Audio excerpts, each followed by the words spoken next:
বড় বৌদিকে কি রাত্রে গোটা কয়েক রুটি কম করতে বলবো? কেন? রুটি কম করবে কেন? না, এত বছর ধরে দেখে আসছি তো, রাগ হলেই আপনি একবেলা খান না।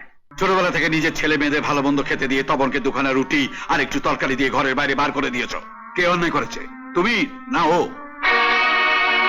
তোর চাকরি পাওয়া মানে তো তোর মার হাতে একটা ধারালো অস্ত্র চলে এলো।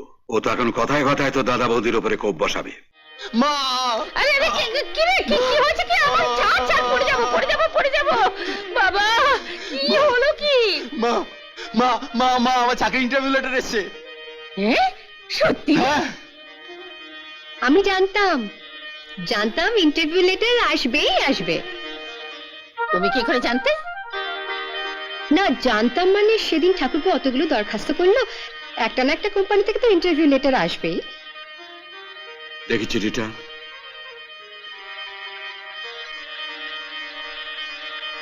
ওগো, হরিকে একটু মিষ্টি আনো না। সবে তো আকাশে মেঘ জমেছে, এখনই ছাতাটা খুলবে? আগে বৃষ্টিটা পড়ুক, তারপর না হয় ছাতাটা খুলো। মানে আগে চাকরিটা হোক। এখনো চাকরি হয়নি? না, এরকম চিঠি ওর মতো কমপক্ষে 100 জন ছেলের কাছে গেছে, আর 100 জনের মধ্যে একজনকে বেছে নেবে। তবে ও আমাকে অমন করে কোলে তুলে নাচলো কেন? ইন্টারভিউ দিতে যাবে তো, তাই একটু প্র্যাকটিস করে নিল। প্র্যাকটিস? কিসের প্র্যাকটিস? চাকরিটা হচ্ছে গোডাউন কিপারের, মানে ওজন করে গোডাউনে মাল ঢোকাবে, আবার ওজন করে বার করবে। তোমাকে কোলে তুলে ও দেখে নিল কতটা ওজন ও তুলতে পারবে।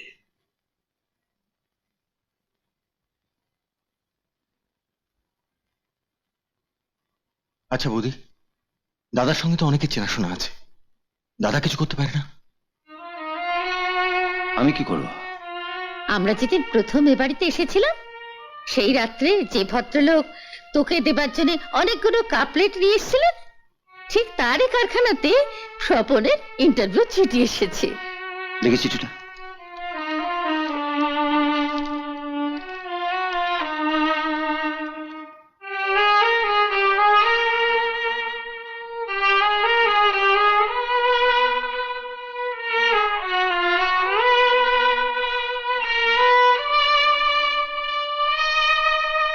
তুই কি দরখাস্ত লিখেছিলে?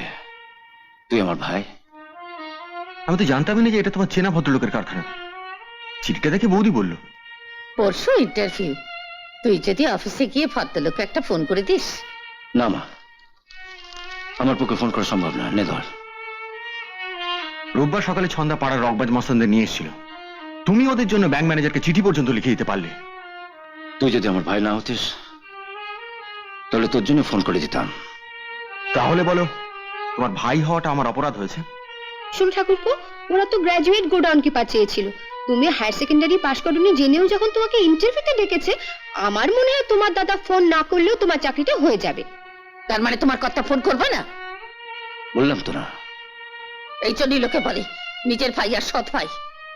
চল, ফাঁকে থাকলে চাকরি আপনিই হবে। আয়। এত রাগ করছো কেন? কি হয়েছে বলবে তো? তপনকে এত করে বললাম তোর একটা ফোনে স্বপনের চাকরিটা হয়ে যাবে, তুই একটা ফোন করে দে বাবা। মুখের উপর স্পষ্ট বললে আমি পারবো না। মা, বড় বৌদিকে কি রাত্রে গোটা কয়েক রুটি কম করতে বলবো? কেন? রুটি কম করবে কেন? না, এত বছর ধরে দেখে আসছি তো, রাগ হলেই আপনি একবেলা খান না। সকালে রাগ হলে দুপুরে খান না, সন্ধ্যেতে রাগ হলে রাত্রে খান না। তা আপনি একা খাবেন না, নাকি মেজদাও খাবে না? আমরা না খেলে তো তোর বড় বৌদি খুশি হবে, স্বামীর টাকা বাঁচবে। কে খুশি হবে জানি না, তবে আমি একটু খুশি হব। মানে আমাকেই তো রুটি বেলতে হয়, তো আপনারা মা বেটাতে না খেলে আমাকে গোটা কয়েক রুটি কম বেলতে হবে। দেখো দেখো, লাই দিয়ে দিয়ে বাড়ির চাকরকে কোথায় তুলেছো দেখো। ও আজকে আমাকে খাওয়ার খোঁটা দিচ্ছে। বারে, আমি আবার খোঁটা দিলাম কখন? মা ছেলের ঝগড়া হয়েছে। ছেলে? কার ছেলে? ওরকম স্বার্থপর ছেলেকে আমি পেটে ধরতেই পারি না। ঠিক বলেছ। কৈকেয়ীর পেটে রাম জন্মায় না, রাম জন্মায় কৌশল্যার পেটে। রাম থেকো তোমার রাম সীতাকে নিয়ে। স্বপনে চাকরিটা হয়ে যাক, আমি আমার ছেলে মেয়ে নিয়ে চলে যাব। যেতে হয় তুমি মেজদাকে নিয়ে যেও, আমি আর ছন্দা বর্দার কাছেই থাকবো। হ্যাঁ, তা যাবে কেন? তোরা তো রাম ভক্ত হনুমান, রামের কাছেই তো থাকবি। আমার কপালটা দেখো, প্রথম বউয়ের পেটে জন্মালো রাম, আর দ্বিতীয় বউ অর্থাৎ তোমার পেটে জন্মালো হনুমান। তা একটি নয়, তিনটি। মা কালী চাকরিটা পাইয়ে দেখ, এর শোধ আমি তুলবো। এখন অন্য কিছু না তুলে দুপুরবেলা যেরকম মাকে তুললি ওই রকম ভারী ভারী কিছু জিনিস তোলা প্র্যাকটিস কর। মাঝখানে তো একটা দিন। মেজদা যখন মাকে তুলতে পেরেছে, আর মাকে তোলা মানে তো 80 কেজি ওজনের বস্তা তোলা, চাকরিটা মেজদার হবেই। বল বল, আমার কাছে সব তোলা রইলো, একবার সুযোগ পাই।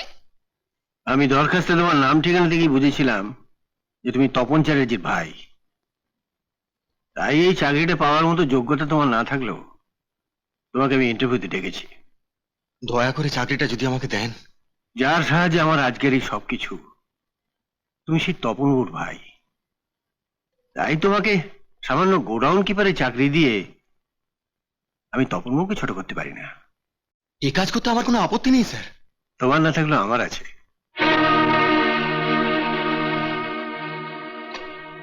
তুমি কাল থেকে আমার পার্সোনাল অ্যাসিস্ট্যান্ট, মানে ব্যক্তিগত সহকারী হিসেবে এই কোম্পানিতে জয়েন করবে। Thank you sir, thank you.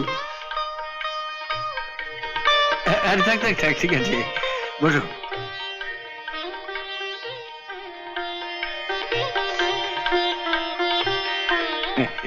আচ্ছা, তোমার ভালো পোশাক আছে? মানে ভালো প্যান্ট শার্ট টাই আছে? না মানে হুম, একটু অ্যাকাউন্টেন্ট বাবুকে পাঠিয়ে দাও। শোনো, আমি তোমাকে কিছু টাকা দিচ্ছি, তুমি কয়েকজোড়া ভালো প্যান্ট শার্ট টাই কিনে নাও, কেমন? ঠিক আছে। এতে আমার বাড়ির ঠিকানা আছে। তুমি নতুন প্যান্ট শার্ট টাই পরে সন্ধ্যেবেলা আমার বাড়িতে চলে আসবে। আমি দেখবো তোমার কেমন দেখাচ্ছে। দারুণ দেখাচ্ছে, তাই না মা? দারুণ দেখাচ্ছি। যখন তপনকে বলেছিলাম তুই একটু ফোন করে বলে দে না বাবা, তখন মুখের উপর পড়ে দিল না পারবো না। তখন তো তুমিও বৌমা চুপ করেছিলে, একটা কথাও বলনি। ভালোই হয়েছে মা দাদা ফোন করেনি, আমি আমার নিজের ক্ষমতা দিয়ে চাকরিটা পেয়েছি। সে চাকরি একেবারে ও কথাটা আর উচ্চারণ করতে চেও না। যে কটা দাঁত অবশিষ্ট আছে ভেঙে যাবে। আমার দাঁত ভাঙবে না, ভাঙবে তোমার বড় ছেলে আর বড় বউয়ের ডাঁট। ওরা ভেবেছিল আমার স্বপন কোথার কোনোদিনই চাকরি পাবে না। সব ব্যাপারে তুমি বড় বড় বৌদিকে টেনে আনো কেন বলো তো? ওদের নামে কিছু বললে তোর গায়ে বা ফসকা পড়ে কেন? ফোসকা পড়ে তার কারণ হচ্ছে আমরা একটা মানুষের, তাই একটু তাপ লাগলে পরেই ফোসকা পড়ে। তোমার মতো গন্ডারের চামড়া তো নয় যে। বাবা, আপনি চুপ করুন। আর কতকাল চুপ করে থাকবো বলতে পারো বৌমা?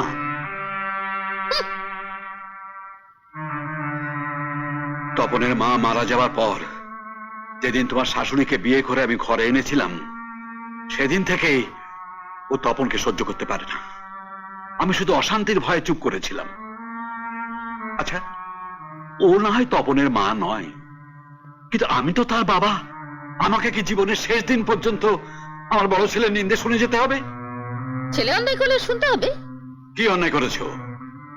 ছোটবেলা থেকে নিজের ছেলে মেয়েদের ভালো মন্দ খেতে দিয়ে তপনকে দুখানা রুটি আর একটু তরকারি দিয়ে ঘরের বাইরে বার করে দিয়েছ। কে অন্যায় করেছে, তুমি না ও? নিজের মেজ ছেলে আর ছোট ছেলেকে ভালো স্কুলে ভর্তি করে ভালো ভালো টিফিন দিয়ে স্কুলের বাসে করে স্কুলে পাঠিয়েছ, আর তপনকে ভালো স্কুল থেকে ছাড়িয়ে পাড়ার স্কুলে এনে ভর্তি করে দিয়েছ। কে অন্যায় করেছিল, তুমি না ও? তবু কি ঠেকাতে পেরেছ তপনকে? পারোনি, কারণ আম গাছে আমই ফলে, আর নিম গাছে নিম। ভালো স্কুলে ভর্তি করে দিয়েও তোমার দুই ছেলে বছরের পর বছর ফেল করেছে, আর তপন কোন পরীক্ষাতেই প্রথম ছাড়া দ্বিতীয় হয়নি। আচ্ছা বাবা, তুমি সত্যি করে বলো তো, আমি যে চাকরি পেয়েছি তাতে তুমি খুশি হওনি? খুশি হতে পারলে নিশ্চয়ই খুশি হতাম, কিন্তু খুশি হতে পারছি কই? তুই বেকার থাকা অবস্থাতে তোর মা যখন তখন তপন আর বড় বৌমার পিছনে লাগতো, আর এখন তো বলো বলো, থামলে কেন? তোর চাকরি পাওয়া মানে তো তোর মার হাতে একটা ধারালো অস্ত্র চলে এলো। ও তো এখন কথায় কথায় তো দাদা বৌদির উপরে কোপ বসাবে। কোপ বসাবই তো। আমি অনেক অপমান সহ্য করেছি, আর সহ্য করবো না। এই বাড়িতে ঢোকার সময় আমাকে দরজার তালা কিছুতেই খুলতে দিল না, নিজের বউকে দিয়ে খোলালো। আমি কি সেদিনকার সেই অপমান এত সহজে ভুলে যাবো ভেবেছ? আমি কিন্তু আপনাকে বলেছিলাম মা তালা খুলতে। থামা, তোমার দয়া আমি নেবো কেন?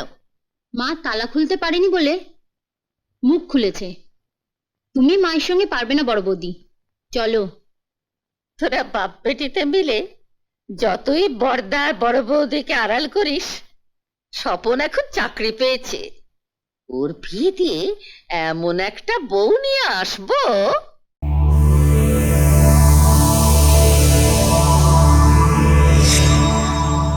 এমন আরো অনেক ভিডিও দেখতে এই চ্যানেলটি সাবস্ক্রাইব করে নিন এবং পাশের বেল আইকনটি প্রেস করে দিন।